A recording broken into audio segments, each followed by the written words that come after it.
Hey everyone, here's the bench I made. It's a custom bench that I built, kind of fit the needs of my small working area. The first feature I did to it is I put these mobile wheels on it to where I can roll it anywhere around in here. And I'm kind of shocked that it moves really well. I thought it might have been a little heavier, but also on the grills is for like $2 more you can get the locking ones, and I highly recommend that because it is so much better. And I don't have to do it by hand, so I thought that was kind of cool. So conduit, just push back forward. And yeah, something that makes life a little easier. Because that's what I try to do, is make it easier on myself and to do projects a little faster. The next thing I did is I took the table saw and the chop saw and I actually inlaid them into the bench to where they're flush with the surface. That way it can rip things a little smoother and just makes, again, life easy. The next kind of problem that I was running into a lot was dust was kind of getting crazy in here.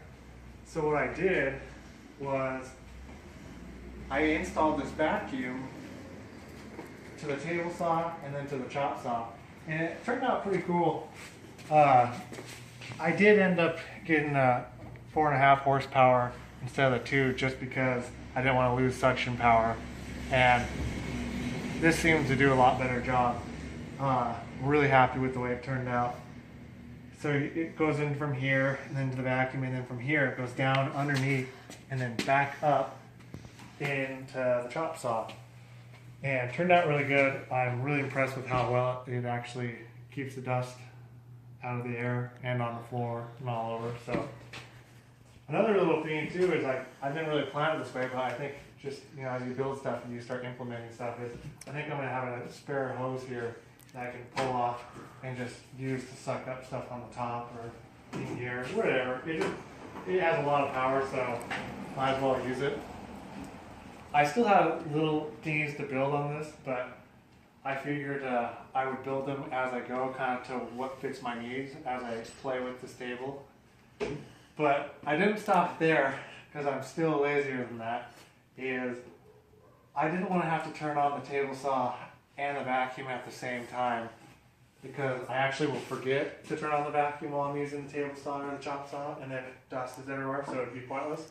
So if you come over here, I found this switch online that what it does is when I use the table saw, it draws power and kicks on the other source that's plugged in, which is the vacuum, and that way they both turn on just with me flicking on the table saw. So that was pretty cool. And I can also just turn on the vacuum if I want, just by this switch. So right now I have it on auto right now, and it's really cool. Highly recommend that.